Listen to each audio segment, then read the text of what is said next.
बिस्मिल्लाहिर्रहमानिर्रहीम। अस्सलाम वालेकुम नाज़रीन, आप यूट्यूब चैनल देख रहे हैं। मैं इमरान खान हूँ। इमरान खान साहब का जो केस लगा हुआ है अदालत में तोशाखाना 2 वाला, उसकी समाअत मुलतवी कर दी गई है। समाअत हुई नहीं, जज पहुंचे ही नहीं अडियाला जेल में समाअत के लिए और ना बाकी लोगों को आने दिया गया। उसकी वजह यह है कि इमरान खान साहब जेल में अब स्टेटमेंट देते हैं और वो स्टेटमेंट तकलीफ देता है पाकिस्तान की मिलिट्री एस्टेब्लिशमेंट, खसूसन फील्ड मार्शल को, क्योंकि इमरान खान साहब फील्ड मार्शल को लगातार मुखातिब करते हैं और उन्होंने अपनी कश्तियां जला दी। इमरान खान साहब अब असाब की एक लंबी लड़ाई में है और मैंने आपको पहले भी कहा कि वो टेस्ट मैच खेल रहे हैं मौजूदा एस्टेब्लिशमेंट के साथ। तो क्या एस्टेब्लिशमेंट के बाद इतना वक्त है कि वो इमरान खान के साथ एक लंबा टेस्ट मैच खेल सकेगी? मौजूदा एस्टेब्लिशमेंट हर एक को रिटायर हो जाना होता है, लेकिन आर्मी चीफ के दौरा अमेरिका को लेकर मामला बहुत हसास हैं और पूरा निज़ाम इस बात पे तुला हुआ है कि इस दौरे को मुकम्मल तौर पे पहले की तरह कामयाब बनाया जाए। अब इस हवाले से जो है इमरान खान साहब के स्टेटमेंट, दो चीज़ें हैं ना। एक तो 14 अगस्त पे दोबारा पाकिस्तान तहरीक इंसाफ का एहतजाज है, उसके हवाले से अभी से पकड़ दकड़ मारधाड़ शुरू है। हुकूमत जो है वो तमाम फस्तायत के हथकंडे इस्तेमाल कर रही है, सवाए खैबर पख्तूनख्वा में कहीं भी। अच्छा देखिए, खैबर पख्तूनख्वा को अलग तरीके से डील किया जा रहा है, वहाँ पे सिक्योरिटी के हालात बहुत ख़राब हो गए हैं और बाकी सूबों में पकड़ दकड़ और मारधाड़ है। तो दोनों जगह के ऊपर जो है वो आवाम के लिए मुश्किलात है। अब 14 अगस्त के हवाले से इमरान खान साहब का कोई स्टेटमेंट ना आए तो हुआ ये कि जज साहब ने जुडिशल कम्प्लेक्स से ही, ये जज है शाहरुख अर्जुमंद, इन्होंने वहीं से जनाब ऑर्डर दे दिया कि आइंदा तारीख जो है वो अब 15 अगस्त है, यानी 14 अगस्त का जो एहतजाज है पाकिस्तान तहरीक इंसाफ का वो निकल जाए। उसके बाद 15 अगस्त को इमरान खान साहब का केस चलेगा अडियाला जेल में, तो इसको आगे ले गए हैं। और साथ ही साथ आर्मी चीफ के दौरे से पहले दो लोगों ने ट्वीट किया, एक ख्वाजा आसिफ ने किया और एक शहबाज शरीफ ने किया। ख्वाजा आसिफ ने दोनों ज़ुबानों में किया, उर्दू में भी किया, अंग्रेजी में भी किया, और इन दोनों ने डोनाल्ड ट्रंप की तारीफ की है और बहुत ज़्यादा तारीफ की है, मीठी भरी तारीफ की है। तो ये बेमौका तारीफ क्यों कर रहे हैं? अभी तो डोनाल्ड ट्रंप ने पाकिस्तान के बारे में ऐसा कुछ नहीं किया। टैरिफ का मामला तो थोड़े दिन पहले हुआ था और पाकिस्तान के मामले में डोनाल्ड ट्रंप का कोई रिसेंट स्टेटमेंट या कोई ऐसी चीज़ भी नहीं है।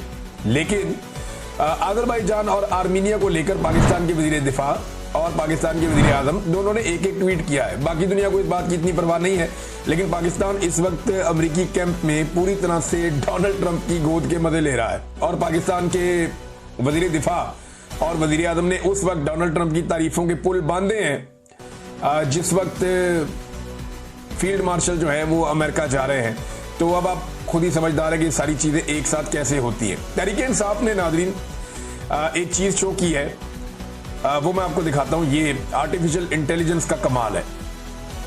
ये एक नहीं है, 2-3 तस्वीरें सोशल मीडिया पे गर्दिश कर रही हैं कि इमरान खान साहब मीटिंग कर रहे हैं और ये एक पुलिस वाला मेज के नीचे घुसा हुआ है, एक पर्दे के पीछे छुपा हुआ है। तो इस किस्म की आर्टिफिशियल इंटेलिजेंस की कुछ तस्वीर जो है वो सोशल मीडिया पे गर्दिश कर रही और वहां दिखाया जा रहा है कि जनाब ये छोटी सी मेज है, इसके नीचे पुलिस वाला छुपा हुआ है, आधा नजर आ रहा है हर तरफ से। तो यहां छुपकर कैसे एक पूरी साजिश को बेनकाब किया जा सकता है? यानी ये कैसे मुमकिन है कि पुलिस वाला उसी कमरे में मौजूद हो जहां पे इमरान खान साहब एक बड़ी घिनौनी किस्म की मुबैना तौर पे साजिश कर रहे थे। अब मैंने पाकिस्तान तहरीक इंसाफ के वकला को भी कहा कि इमरान खान के कमरे में वहां पे तो मैं भी गया हुआ हूं और मैंने वो देखा हुआ है जहां पे वो मीटिंग इमरान खान करते थे सबसे। जिस ड्राइंग रूम की पुलिस वाले बात कर रहे हैं उस ड्राइंग रूम में मैं भी गया हूं और बेशुमार मजीद सहाफी और लोग गए। हजारों लोग मेरे ख्याल में इमरान खान साहब से इंटरेक्शन करते थे हर महीने, तो बहुत सारे लोग वहां जाते रहे। अब इमरान खान साहब रोजाना तो फर्नीचर चेंज करते नहीं थे, उनका तो जब तक फर्नीचर फट नहीं जाता, सोफे फारग नहीं हो जाते, टूट फूट नहीं हो जाती, तब तक वो चेंज नहीं करते। तो वहां पे वो सामान आज भी पड़ा हुआ होगा और वहीं पे होना चाहिए, क्योंकि इमरान खान साहब की गिरफ्तारी के बाद किसने उसको बदलना है। तो मैंने उनसे कहा कि जनाब आप ये टेबलें उठाएं, ये चीजें उठाएं और उठा के अदालत में ले जाएं, ले जाके अदालत में सोफा रखें, टेबल रखें और जज को कहें कि इस पुलिस वाले को बोले इसके नीचे छुप के दिखाए। अगर ये इसके नीचे छुप गया तो आप हम सबको फांसी लगा दें। छोटी छोटी टेबलें हैं वहां पे, वो बड़ी टेबल थी नहीं ऐसी जिसके नीचे बंदा ऐसे छुप जाए और पूरा गायब भी हो जाए, नजर ही ना आए। और ना कोई ऐसे पर्दे बिछे हुए थे कि जिनके अंदर नीचे बंदा घुस जाएगा। ये कोई शादी वाला वो माहौल तो नहीं बना हुआ था कि बड़े से हाल के अंदर बहुत बड़ी बड़ी गोल टेबलें होती हैं जिनके ऊपर बड़े बड़े पर्दे लटक रहे होते हैं, जिनके नीचे अंदर बंदा घुस जाए तो बंदा बाद में नजर नहीं आता है। कोई डाइनिंग टेबल जैसी सूरत हाल हो गई, बहुत बड़ी कोई डाइनिंग टेबल है जिसके नीचे बंदा घुस जाए तो वो अंदर नजर नहीं आता, किसी के पैरों पे भी टच नहीं होता। बड़ी अजीबोगरीब किस्म की ये कहानी सुनाई गई है और अदालत ने इस कहानी पे यकीन करते हुए फैसला भी दे दिया। अब आर्टिफिशियल इंटेलिजेंस के जरिए से जो काम पाकिस्तान तहरीक इंसाफ कर रही है, ये काम पाकिस्तान तहरीक इंसाफ प्रैक्टिकली कर सकती थी। अभी भी उठाएं टेबल सामने रख के अलीमा खान प्रेस कॉन्फ्रेंस करें कि ये वो टेबल है जिसके नीचे पुलिस वाला छिपा हुआ था। अब बताएं पुलिस वाला इसके नीचे छुप के दिखाए ना कि इसके नीचे बंदा कैसे छुप सकता है। बहरहाल एक और नाज़रीन खबर है और ये बड़ी इंटरेस्टिंग है। अब भारतीय डिफेंस की जानिब से भी एक दावा सामने आया और ये भारतीय एयर चीफ है। भारतीय एयर चीफ ने बहुत अजीबोगरीब दावा कर दिया है और ये मज़ाइका खेज दावा है। इनका नाम है जी अमरप्रीत सिंह। अमरप्रीत सिंह जो है वो भारतीय एयर चीफ है और इनके दौर में भारत के तैयारे पाकिस्तान ने गिराए, तबाही फेर दी इंडियन एयर फोर्स की और इंडियन तैयारे जो हैं वो एक एक करके गिरे। राफेल तैयारे की तबाही करवा के वहाँ फ्रांस की मार्केट भी डाउन कर दी और चाइना का बहुत फायदा हो गया इसमें। तो जनाब अब वो ये कह रहे हैं कि जी हमने भी पाकिस्तान के 6 तैयारे तबाह किए थे। इतने महीने गुजर गए, मई के महीने में लड़ाई हुई थी, जून जुलाई, अब ये अगस्त चल रहा है। 3 महीने के बाद इंडियन एयर चीफ आता है और वो आकर कहता है जी हमने भी इंडिया पाकिस्तान के तैयारे तबाह किए थे। तो दुनिया पागल है कि मान लेगी ये बात? भाई जब तबाह किए थे तब बताना चाहिए था ना। कहते जी हमारे पास सबूत है, हमने पाकिस्तानी तैयारे तबाह किए थे, कुछ हमने हवा में तबाह कर दिए थे, कुछ खड़े हुए भी हमने तबाह कर दिए थे और एक पाकिस्तान का कोई बड़ा सर्वेलेंस वाला तैयारा है वो भी हमने तबाह कर दिया था। हाँ, ये पाकिस्तान के साथ हुआ था कराची मेहरान एयरबेस पे, जब हमारा एक बड़ा तैयारा तबाह किया गया था जो बहुत कीमती था। वो उस वक्त एक हुआ था हमारे साथ वाकया, लेकिन ये बिल्कुल झूठ है, इसका कोई सबूत इनके पास नहीं है। और पाकिस्तान का जो एक्शन था जिसमें इंडियन तैयारे गिरे हैं, वो पूरी दुनिया के अंदर सब लोग मानते हैं। अमेरिकी सदर कहता है बार बार इनके तैयारे गिर गए, उनको शर्मिंदा करते हैं, उनकी अपनी पार्लियामेंट के अंदर सब कहते हैं।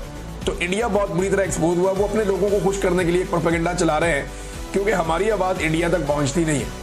इन्होंने हमारे सारे चैनल्स इंडिया में ब्लॉक कर दिए। इंडिया में क्या, इधर हमारे पाकिस्तानी एस्टेब्लिशमेंट ने पाकिस्तान में भी ब्लॉक कर दिए। ये हालात पैदा कर दिए गए। अच्छा, जो इंडियन क्लेम है उसके बाद किसी किस्म का दुनिया से कोई भी किसी किस्म का रद्द-ए-अमल भी नहीं आया क्योंकि लोगों को इस बात का आइडिया है कि ये आदमी ने बोंगी मारी है और अपने लोगों के बीच में बैठ के एक बड़क मारी है, इसकी कोई हैसियत है नहीं। हकीकत से इसका दूर दूर तक कोई ताल्लुक नहीं है।